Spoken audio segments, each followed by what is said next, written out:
महाराज जी, आजकल अक्सर देखने को मिलता है कि माँ और बहू एक दूसरे को ठीक से समझ नहीं पाती।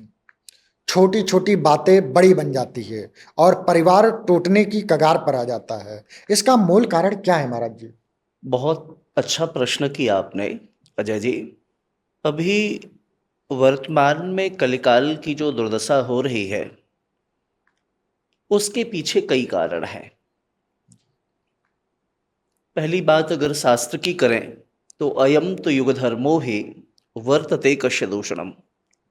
जो समाज में हो रहा है संभवतः यही युग धर्म है। आध्यात्मिक दृष्टि से देखें तो ये युग धर्म है, इसलिए हो रहा है। दूसरी बात कि परिवारों का टूटना, पिता पुत्र में विघटन होना, बहू और सास में विघटन होना, अथवा तो कहें परिवार का टूटना, मुझे लगता है यह एक गृहस्थाश्रम की सबसे विकट समस्या है। और प्राणी के जीवन का सबसे बड़ा दुख है परिवार से बिलगाव होना, चाहे वह स्त्री हो अथवा पुरुष।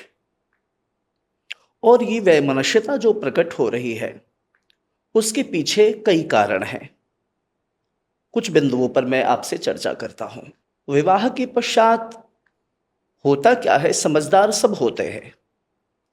बहू भी समझदार है, पिता भी समझदार है, पुत्र भी समझदार है, अन्य अन्य सदस्य भी। पर विवाह के पश्चात सबके विचार करने की स्थिति बदल जाती है। आपकी दृष्टि बदली तो सृष्टि बदल जाएगी। वही अवस्था माँ की भी होती है, वही अवस्था पुत्र की भी होती है, और कतिपय यही अवस्था बहू की भी हो जाती है। तो माँ की भी दृष्टि बदल गई तो पुत्र व्यथित होता है, बहू की दृष्टि बदली तो माँ जो है वह व्यथित होती हैं। तो इस अवस्था में कुछ भी हो, मुझे लगता है कि युवान तो ध्यान रखे ही कि परिवार किसी भी अवस्था में विलगाव की सी स्थिति न आवे, जो भी युवान है। लेकिन इसमें मुझे लगता है सबसे बड़ी जिम्मेदारी गृहस्थाश्रम के जो अभिभावक हैं, जो गार्जियन हैं, माता पिता हैं, गुरुजन हैं, उनकी ज्यादा जिम्मेदारी इस परिप्रेक्ष्य में मुझे प्रतीत होता है। चूंकि वह कितने भी पढ़े लिखे हों, शिक्षित हों युवान, अनुभव भी कोई चीज होती है। अनुभव भी कोई चीज होती है। आप अनुभवी हैं, आपकी आयु अधिक हो गई है, आपके संतानों के पास वह अनुभव नहीं है जो आपके पास है।